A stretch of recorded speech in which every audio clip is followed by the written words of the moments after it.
Mbukelile ngqayizivele yohlelo lwakho noyintandokazi ekhaya Jikelele. Silapha ke namhlanje umsombuluko ohlaza kwabanye. Angithi phela ngempela sonto bebedla izidlo ezithile eziqaqambisa umzimba. Kwashatini ke nopelepela ungeni kwabanye. Balokhu beshilo nje, hayi mina ngiyabiyeka. Hayi, awubiyeki. Usashisa nje lezi inhlungu oyizwayo usazobuyela. Abanye ke sekuze kuyaziwa ngisho labetoha khona ukuthi abalibhadi nje ngomsombuluko. Yekani lezidlo nifane nami buka nje mina ngila lokhu ngifike ngo5. Mbukela ugcwele uyaphuphuma sikuphathele umgodla wethu onezindaba ezihamba phambili wena ANC Women's League. Ibanyana nokunye okuningi. Kholosa ngiyezwa eoffice indaba zakho kuthiwa hayi ntombi waze walila wathi cry bekusurprise lapha eoffice. Hawu Nkosi yami yazi beningalindele phela kuhle ogqabakho xa bezokubona into yokubana baya appreciate. That's why ngibona nihlale ndi bright ndi right bayanibomba. Lingatsho igwijo selusazi mbukela into yokubana asifikanga sikalelekile singumthombo phala phambili Ekhaya Jikelele. Uyaqonda ukhumbule kaloku into yokubana ikhaya likhaya ngothando imfudumalo nenzondelelo. Sinjalo kaloku Ekhaya Jikelele asifike isonke izandla kuninzi esikuphathele kona namhlanje. Qiniseka into yokubana uthe nqa ingqakumba zamehlo awugqusha lazi uqelela umeza aqelela umenza kube mnandi ekhaya. Uyaqonda ukhumbule kaloku mbukela into yokubana izicaka zivumile icamagu liyanqusha ezweni lomoya kuba sikhona ekhaya. Yey udirector ezindlebeni zami akasayincomi hairstyle yami andazi wena uthini apha ekhaya but it's giving royalty. Ndimla ke ukhalosa kalubisi umadlongothi nonkanyezi xa ndizithutha ke ndithi ndingumadlongothi mazipha ungqanqala imiqhaka angazifakwa mamtshali masiyiqhayichuma.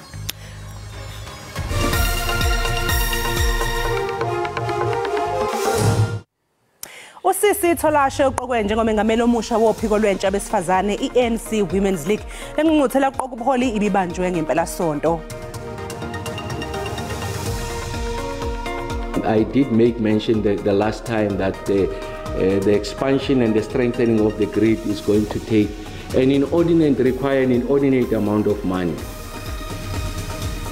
Umphathiswa wombane uGosiyentsura Maghupa uthi amanqanaba ocimicimi awade afikelele kwizinga elilawulekayo njengokuba kudingeka inkwentsha yemali ukulungisa le ngxaki.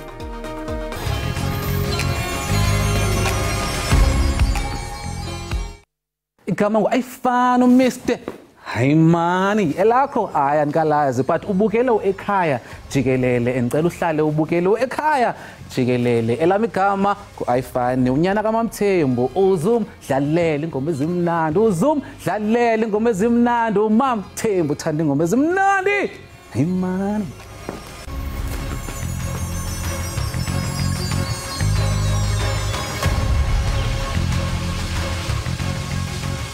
Usisi Tholashe ukhethwe njengomengameli omusha wophiko lwabesifazane eqenjini ANC engqungqutheleni kazwelonke yalolu phiko yokhetha ubuholi ebibanjelwe eNazareth eningizimu yeGoli.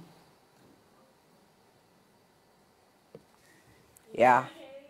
Allow me to go through all the names per position, and then once I'm done with one position, comrades, we can then celebrate. If you can just please give me that space. Our ballot box started with our leader, Comrade Batabile Dlamini, who got 170 votes.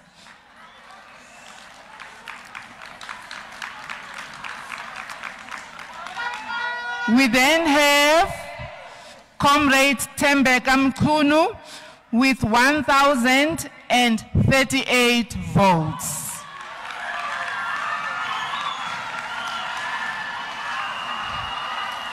That's 1038. We then have had Comrade Sisisi Tholashe, our leadership, who got 1,729 votes.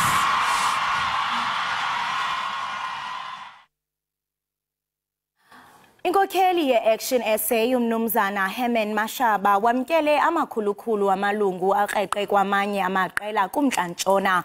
Uthi uninzi lwamalungu matsha aphuma kwingingqi ingaka Moridi Mulema.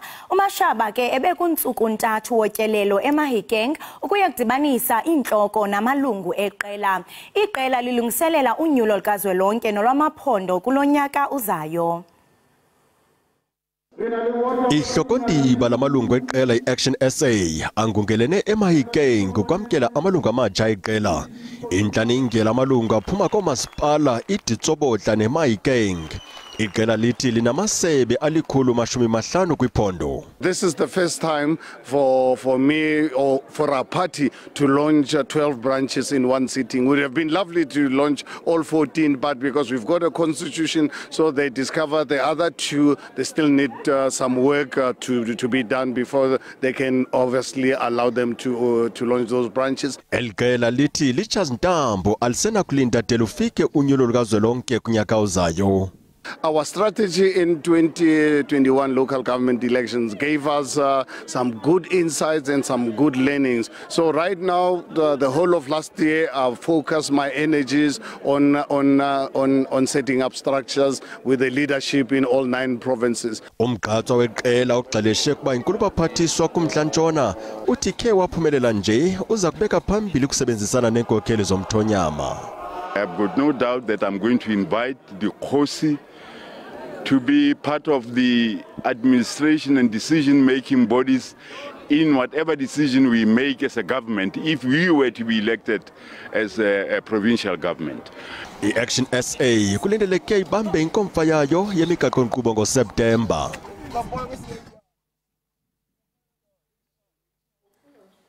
Ungqongqoshe wezogesi udokotela uHosi Ensura Mokgopa utshele abeyindaba ukuthi izigaba zohlelo lokucisha ngogesi zisesimweni esingalawuleki.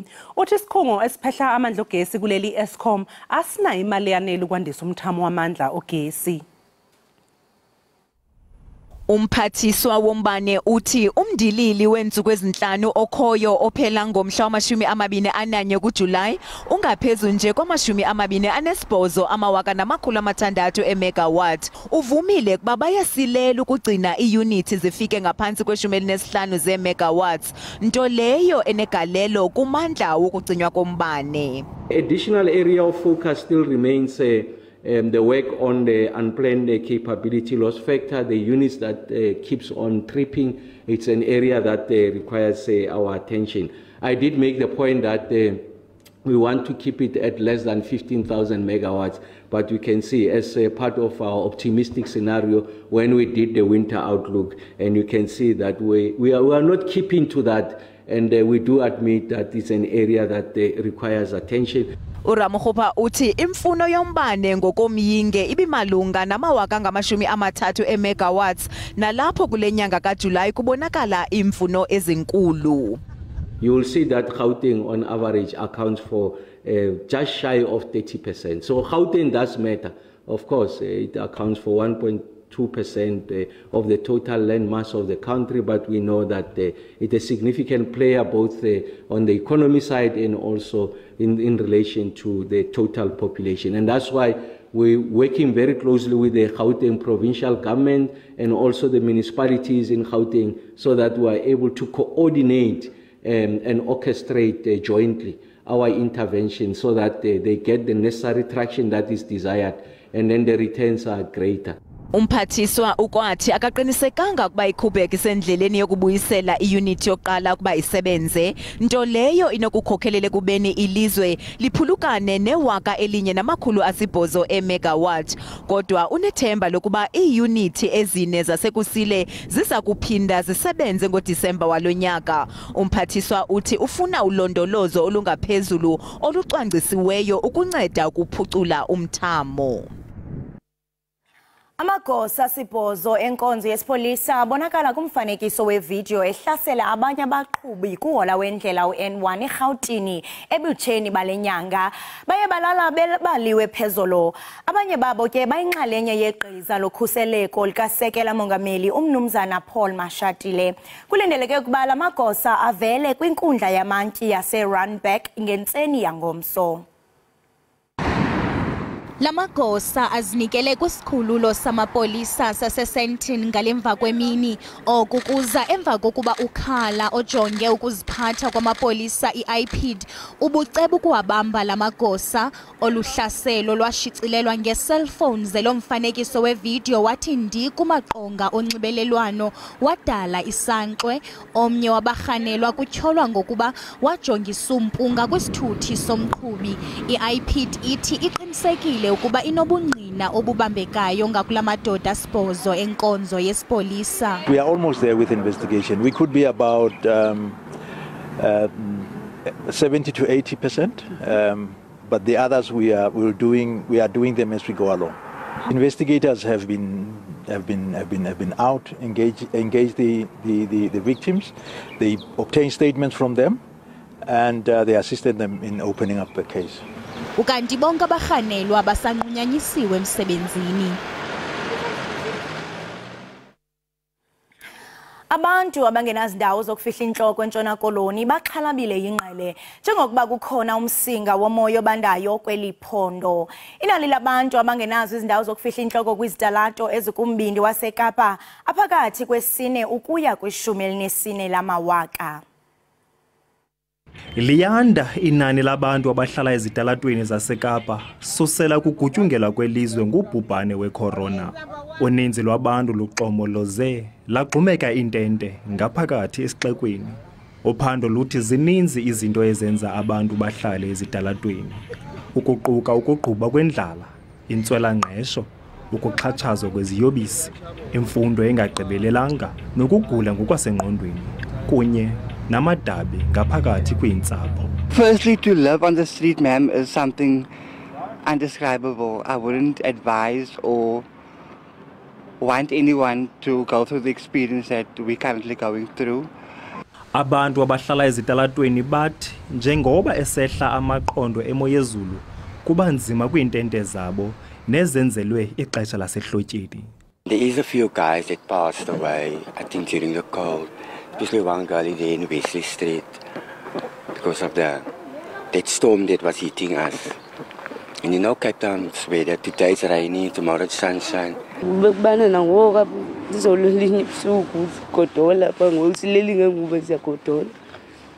Feeling I think I freeze up but not as nothing. There's nothing. Isixeko sinebhedi ezimalunga namawaka amathathu anamakhulu amahlanu. Kodwa abo baswele indawo baninzi. Imibutho yamatshantliziyo abalwela abo bahlala ezitalatweni bafuna banikwe izindlu. Athule Joka kwindaba ze-SABC eKapa.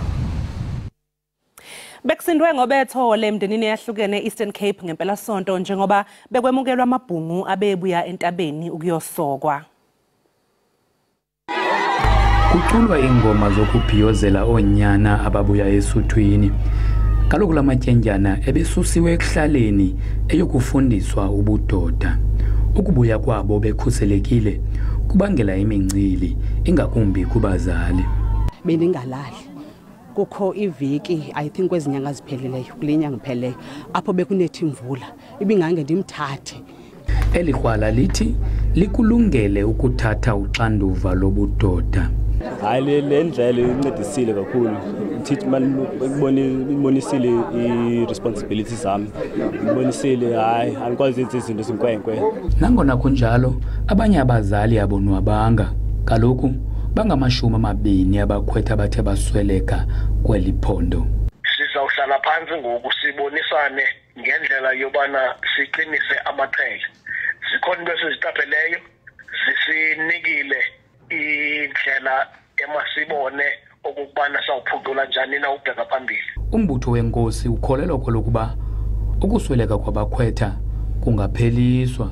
Sizimisele singumbutho weGumkani nenkosi ukubuyisela isiko lolwaluko kumakomkhulu liphathwe ngamadoda asikozelweyo anamava kulwaluko nathembekileyo ukuze kungaphinde kusweleke mkhwetha kuba isiko alibulali liyaphilisa. Abasemagunyeni bathi ukungabi namanzi emzimbeni kwanokoluswa ngendlela engeyiyo ngonobangela bokusweleka kwabakhwetha. Ndingulubabalo Data kwindaba ze-SABC eMpuma Koloni. Ngene nakalali umuntu ozala inkwenkwe. Mbukeli ke xa sibuye entengisweni sabanodliwano ndlebe nomnumzana uMelusi Qulu. Bongakulindela ke kwityala likaSenzo Meyiwa. Kodwa ke ngaphambi kokuba uphume ube right ube bright, qiniseka uba urhabule ufince kuqikelelo lwemozulu.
Enkosi ngokuhlala nathi nisasibukele apha ekhaya jikelele kwinkqubo ndaba yakho uDTT.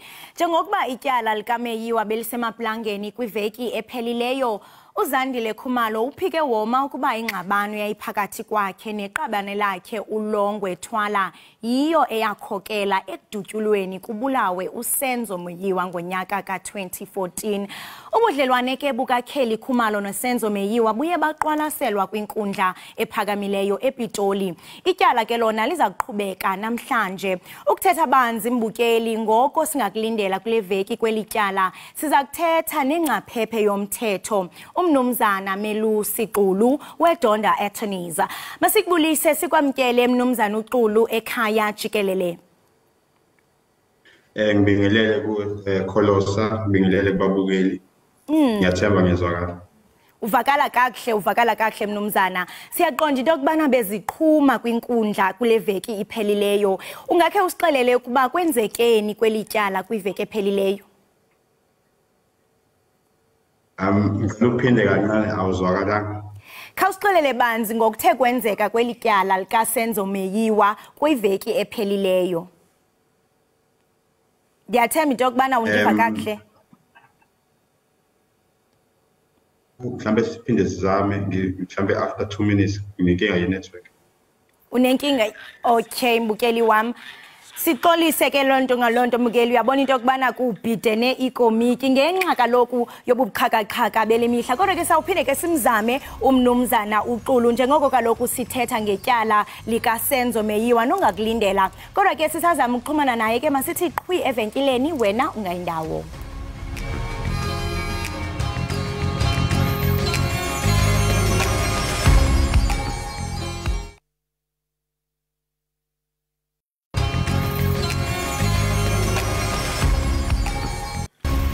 Enkosi ngokuhlala nathi nisasibukele kaloku apha ekhaya jikelele. Uyaqonda ukhumbule mbukeli into yokubana siye salahlekana nomnumzana uQulu ngenxa yobuqhaka-qhaka. Kodwa sibuyile ngoku kaloku sisathetha ngalo ityala likaSenzo Meyiwa nezinto ke mbukeli ongathi uzilindele kuyo le veki njengoko ityala liqhuba. Siqhagamshelana naye kaloku emnxebeni umnumzana uQulu Melusi nosuka pha kaloku eDonda Attorneys.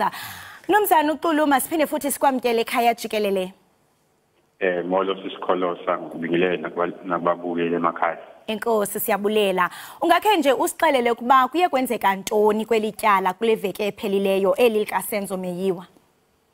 Okay, okubalekile la umbukeli kumele ekubheke. Sithole ijaji elisha ubaburatha Mkhahleni. Sibonile ukuthi futhi uyijaji elineqiniso elifuna ukuthi kusetshenzwe akamoshi nesikhathi. Lokho kubalekile ngoba ukhumbule umbukeli ukuthi ngenkathi kumisa ijaji laphambilini kube sekuthiwa kungene elisha liqala kabusha. Usizandile Khumalo noma Mzandile Khumalo kumede uqalile ufakazi bakhe abashushisi bambuza umbuzo uzasho ukuthi kwenzakalani. Basephonswa imibuzo bayebethi i-cross examination la ummeli kaMmangalelwa noma advocate kaMmangalelwa bela aphonsa umbuzo uye ufakazi okuzokhombisa ukuthi into ayishoyo into engekho. Kubalike ngani ke lapha ngizosenza lesikhathi esincane. Manje akhumbule ekugcineni ijaji la ubuza umbuzo seku-advocate Nxumalo u-advocate woMmangalela wesine wathi akakezwa umuntu othi lento okuthiwa yenzeka ukuthi kudutshuliswe kube khona abantu ababili abangenayo into engekho. Wayekhala ukuthi into asayizwile nje akaqinisekile ukuthi abameli babuza umbuzo right. Namhlanje ke silindele ukuthi u-advocate Nxumalo aqhubele phekwa lokho azosho ukuthi labantu ababili ababangenile into yakhandwa abantu ababehlezi phakathi endlini. Sikhumbuleke mbukeli ukuthi kunedokodo elu-375 of 19. Lelidokodo elesibili into engajwayelekile lokube namadokodo amabili kwicala elilodwa. Elesibili elithi abantu kumele bephendule abantu ababesendlini phakathi. Silindele ukuthi ke u-advocate Nxumalo eze njengoba kwenziwa u-advocate Tefo abasho ukuthi lento into engekho la into ekhandiwe. Silindele lokho wena namhlanje ngoba no-advocate Mfololo omele uMmangalela wesihlanu naye uzoza ngaleyo ndlela leyo. Yijaji entsha lena kwaye njengoba usisho into yokubana ingathi isebenza ngokunyaniseka. Siye sabona kaloko into yokubana ephulwa imibuzo uZandile kukho le cross examination. Ngoba umngqina obuthe banikezwa nguye uZandile Khumalo. Ingaba singatsho into yokubana ulingqina elithembekileyo? Okay.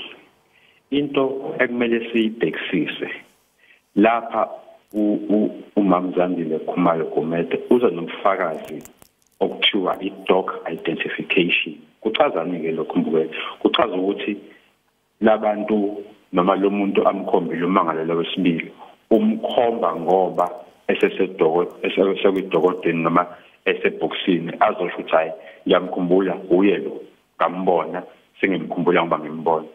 Kunalokho okuthiwa i-ID parade lapho abamiswa bonke abantu abasolayo nalo sola ukuthi wenzi bese uyamkhomba akakwenzanga lokho umkhombe kuphela esedokodeni. Inkinga enginakho ngalokho mina ukuthi uma wenza lokho okuthiwa i-dog identification umuntu umkhomba ngoba usumbona ebhoksini ungekho bomfakazi besho ukuthi kumele lo fakazi lo buthathe ngokucophelela ngoba usuke umuntu umkhombe ebhoksini. Ilokho okuzoba inkinga ngokubuka kwami. Oyephethe isibhamu okuthiwa yoqala wayenamadread akakwazanga umkhomba. Ingakho ke mhlawumbe kuzobaleka ukuthi uma bezoveza laba amele abasasela bazobuza bezoveza ukubaleka kwaleli dokodo eliphushwa u-advocate Tefo kuzosiza ekuthenini mhlawumbe kucaca ukuthi into eyenzeka lena noma yenzekanga. Ngoba sikhumbuleke besanda kuvula lelicala ngo-2014 ngathi into abaningi abangagcizeleli kunomfowethu okuthiwa uZamoka Kuhle Mbatha owakhonjwa uMakakheli Khumalo noma kaZandile bamkhomba wathi uyena lo muntu lona wagcina kuhamba isikhathi wadedela wathiwa uboshwe ngendlela wrong. Lelo cala lelo namanje usalivulile ukuthi ufuna imali ukuthi anxaphezele.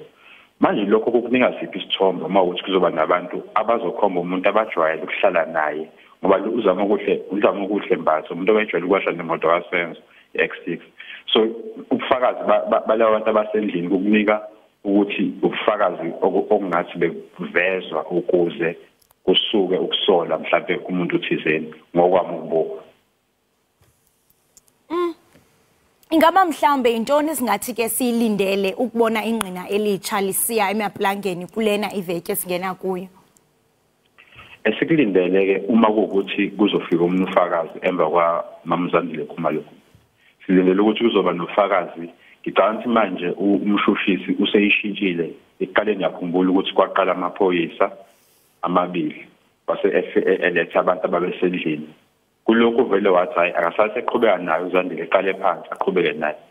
Uzobe selandela mhlambe ngoNtumelo owafakaza alandele nomfowethu wakaThwala not ulonge uThwala lo nomthokozisi mhlawumbe uzoqhubeka abephile bezukheli kanjalo kodwa ngicabanga uzobiza babasendlini uzobaqeda bonke kuqala kusazothatha isikhathi kodwa njengoba ngishilo ukuthi ijaji elifikile liyasetshenzwa nalobo bufakazi lo kuzosheshe kucaca ukuthi bufeza ngokusheshsha okunjani.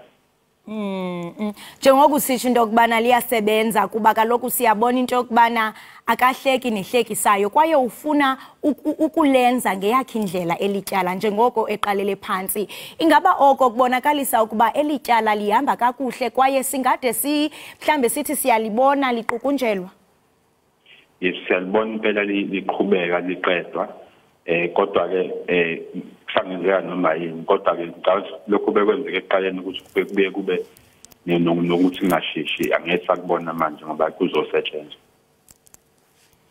Ngesantya esithi mhlambe xa sithi siyalijonga elityala isantya elihamba ngaso ungathi mhlambe singabona lisonjululwa nanini na ukusukela ngalomzuzu okanye ingaba liseza kuqhubha litsale njengoko sele sibonile ngaphambili?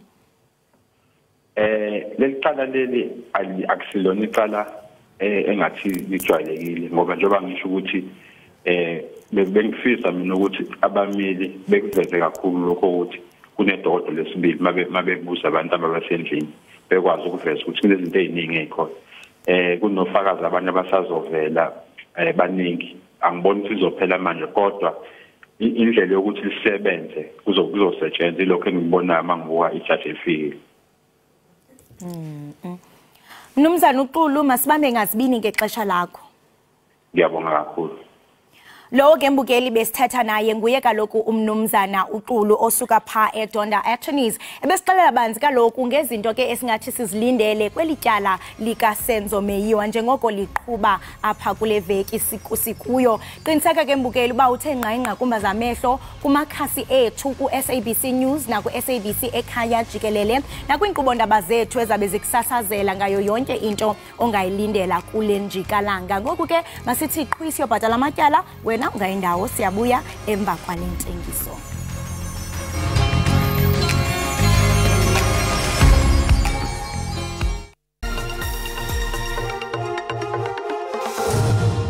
Abathandi bezemidlalo emkhakheni yahlukene baphawulile ngokushaywa kweBanyana Banyana ishaywa yiSweden ngempela sonto.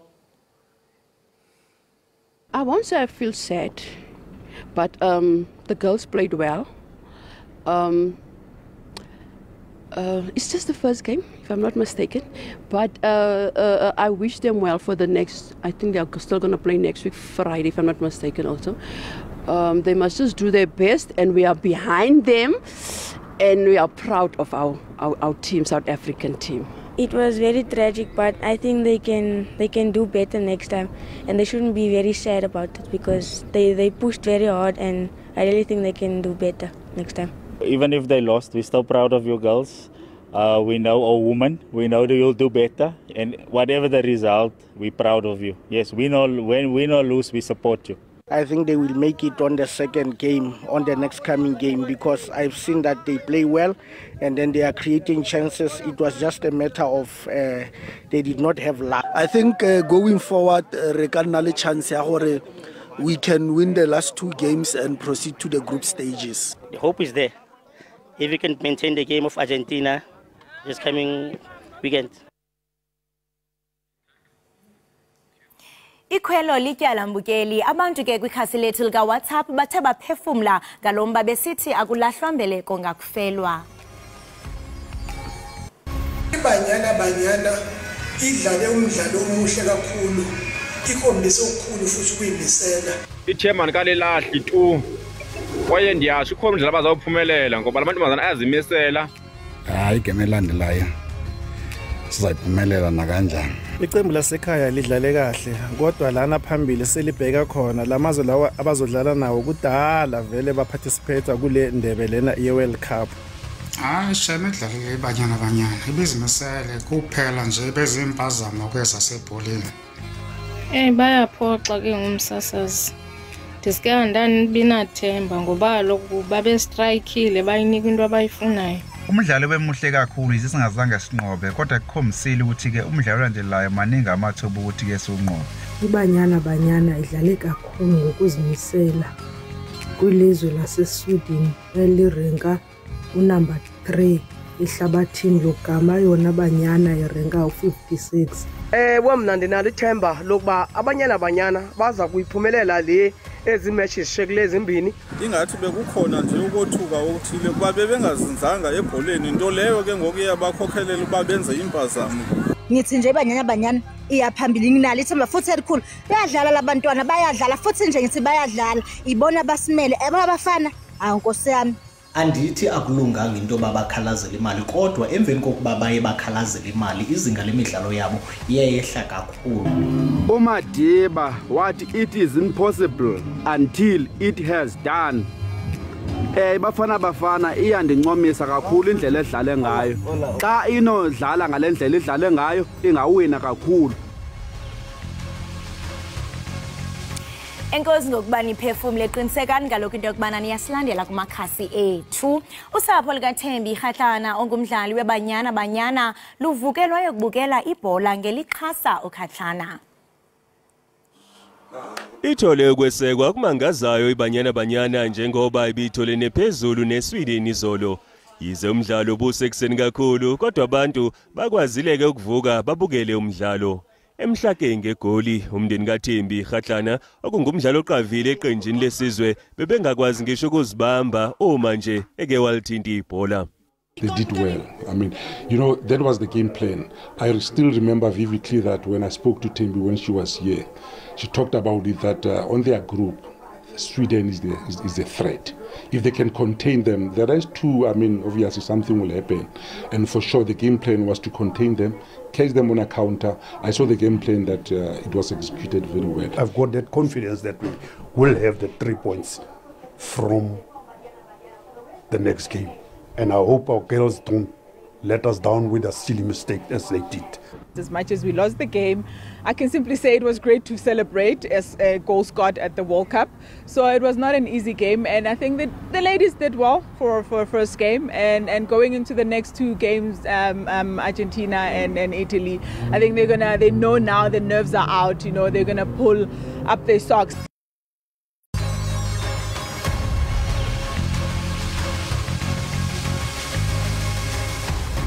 Siphinde mbukeli wekhaya Jikelele sibonke ukuthi sahlanganyele kanye nathi kanti ke njengamanje mbukeli sisathi nje ukubheka amaphephandaba ukuthi abehamba noma ehola ngaziphi izitori noma udaba kulempela sonto esiphuma kuyo siqale ngesithi press ke Madlongothi ijelo likamabona kude imoja love iye yaphanda ithi iphanda imeko yokubhubha komuntu ekhaneleka ukuba wayethengisa iziyobisi ngelixa ke bebeshuta ukhanele le show kaloku ekuthiwa isizo kutholana ihambela abantu ekukhaneleka into okubana bathengisa iziyobisi so ngoku kuthiwa kukhona umuntu oye wabhubha so asazi ke nokuba mhlawumbe inkqubo le iyabandakanyeka kodwa ke bathi bachophe ezithendeni basajonga bona beyinkqubo so into eshoyo lana kuthiwa uXolani Khumalo kuyilo omethulu ohlelo yes bafikile ke lapho ngokusho kwentombi ngoba nentombi kungathi intombi yesisulu